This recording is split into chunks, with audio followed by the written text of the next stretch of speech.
欢迎来到新兴消息频道，请订阅频道，所以大家不要错过当天最热门的新闻。我们今天的时事通讯包括以下内容：谭松韵拼尽全力，徐凯拖后腿，他们怎么了？在影视圈中，演员之间的合作往往备受关注，尤其是当两位演员都拥有一定的知名度和粉丝基础时，他们的合作更是容易引发广泛讨论。然而，并非每一次的搭档都会擦出耀眼的火花，也并非每一次的合作都会带来成功的作品。最近，谭松韵与徐凯的合作引起了许多观众的热议，许多人对两人在作品中的表现议论纷纷。提到谭松韵，许多观众对她的印象都是灵动可爱的形象。她凭借着出色的演技和细腻的情感表达能力，在多部作品中都留下了令人深刻的角色形象。从《最好的我们》到《锦衣之下》，再到《向风而航》，她始终能够精准地把握角色特质，将角色的性格与成长轨迹展现得淋漓尽致。她的演技自然流畅，既能够驾驭现代剧中的青春形象，也能在古装剧中展现沉稳大气的一面。正因如此，她一直受到观众的喜爱。然而，尽管她一直在影视圈内稳扎稳打，凭借自己的实力积累了众多忠实观众，但这次与徐凯的合作却没有带来预期的效果。徐凯凭借《延禧攻略》中的傅恒一角一炮而红，之后又出演了多部古装剧，如《招摇天舞记》《千古绝尘》等。他的古装扮相俊朗，气质潇洒，受到许多观众的喜爱。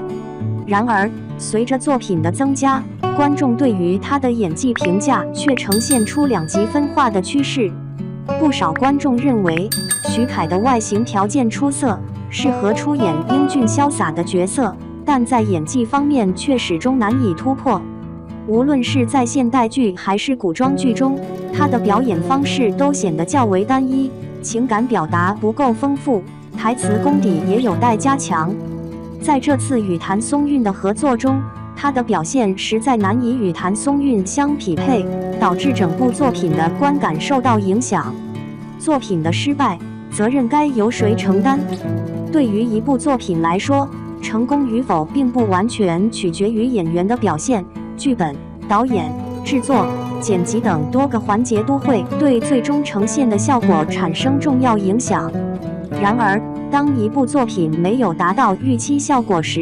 演员往往成为首当其冲被讨论的对象。在谭松韵与徐凯的合作中，观众普遍认为谭松韵尽力展现了自己的实力，她的演技依旧在线，情感表达依旧细腻动人。然而，由于徐凯的表现相对较弱，使得两人的对手戏缺乏足够的张力，观众难以完全沉浸其中。尤其是在需要强烈情感冲突的场景中，徐凯的表演显得略微生硬，难以给观众带来足够的共鸣。此外，剧本的质量也可能是导致作品失败的重要原因之一。如果故事结构不够严谨，人物设定不够饱满，再加上演员之间的化学反应不足，那么无论演员多么努力，都很难挽救整部作品的质量。徐凯是否真的不适合当演员？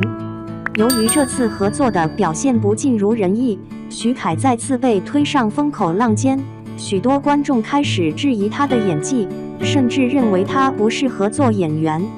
然而，仅仅因为几部作品的不成功，就断言一个演员不适合这个行业，未免有些武断。事实上，每个演员都有自己的成长过程，不可能一开始就完美无缺。许多优秀的演员在出道初期也曾遭遇过质疑，但他们通过不断的努力和学习，最终突破瓶颈，成为观众认可的实力派。对于徐凯而言，这次的经历或许是一次沉重的打击，但同时也是一个反思和提升自己的机会。如果他能够正视自己在表演上的不足，认真提升台词功底，加强情感表达的层次感，并尝试更加多元化的角色类型，那么他依然有可能在未来的演艺道路上取得突破。谭松韵的挑战与坚持。对于谭松韵来说，这次合作或许也带来了一定的挑战。他在剧中的表现得到了观众的认可，但一个人的努力往往难以拯救整部作品。当搭档的表现未能达到理想状态时，他所能做的就是尽可能展现自己的专业素养，尽力完成自己的部分。在影视圈中，演员的成长不仅仅是演技的提升，还包括如何与不同风格的搭档进行合作，如何在各种条件下保持自己的表演水准。这次经历对于谭松韵而言，也是一种经验的积累，让他在未来的合作中能够更加游刃有余。观众应该如何看待演员的成长？作为观众，我们往往希望看到优秀的作品，希望每一位演员都能呈现出最佳的状态。然而，演艺圈并不是一个可以一蹴而就的行业，每一位演员都会经历起伏和挑战。对于徐凯，我们可以批评他的演技问题，但也应该给他时间去提升和改变。对于谭松韵，我们可以认可他的努力，但也应该理解他无法左右整部作品的成败。真正好的演员是能够在失败中总结经验，在挑战中不断进步。结语：谭松韵和徐凯的合作虽然没有带来预期的成功，但这并不意味着两位演员的演艺道路就此停滞。对于徐凯而言，他需要在演技上做出更多突破，而对于谭松韵而言，他需要在未来的合作中继续保持自己的稳定发挥。影视行业的竞争激烈，每一位演员都需要不断进步才能站稳脚跟。希望未来我们能够看到更多优秀的作品，也希望每一位演员都能在成长的道路上不断前行，带给观众更多惊喜。2. 惊天反转，徐凯和于正这场10年恩怨中决裂，自立门户遭封杀威胁，一条庆生微博引发的分手倒计时。2025年3月5日，于正在0点发了一条微博为徐凯庆祝生日，他提到这是我们一起度过的第9个生日，并回忆起两人合作的《延禧攻略》和《烈火军校》等作品。然而，这条微博因配图为5年前的旧照片以及简短的文字，引发了网友的猜测，被解读为关系疏远的信号。次日，多家媒体报道称，徐凯与欢娱影视的解约风波已经升级到白热化阶段，双方10年的师徒情因利益冲突走向了破裂。这场较量的背后，是顶尖艺人对自主权的争夺，还是资本市场的冷酷打压？10年合约，从造星神话到吸血式分成。徐凯自2016年与欢娱影视签约以来，因在《延禧攻略》中饰演富察傅恒而迅速崭露头角。在过去的10年里，他为公司贡献了超过20亿的收益，单集片酬从8万元激增至80万元，商业代言费用高达1500万元。然而，这背后却隐藏着严峻的分成结构，公司提成高达70%，而且选角必须获得于正的认可，这使得他错失了《庆余年2》中的范闲等重要角色。有业内人士指出，欢娱的师徒制实际上是一种强制性绑定，艺人在起步阶段依赖资源，然而一旦成名，高比例分成和资源的垄断就会引发矛盾。徐凯近年来屡次公开表示想出演自己喜欢的作品，展现出他独立发展的野心。于正态度转变，温情庆生背后的威胁是挽留。于正对徐凯的态度宛如冰与火。早年间，他曾多次公开赞扬徐凯，认为他前途光明。然而近几年却屡次隐晦讽刺翅膀硬了，想要独立。最近的一条庆生微博处理得十分冷淡，被解读为施压的手段。此前，于正旗下的艺人解约后也曾经历封杀期，比如有一位女星因成立自己的工作室而限制接戏。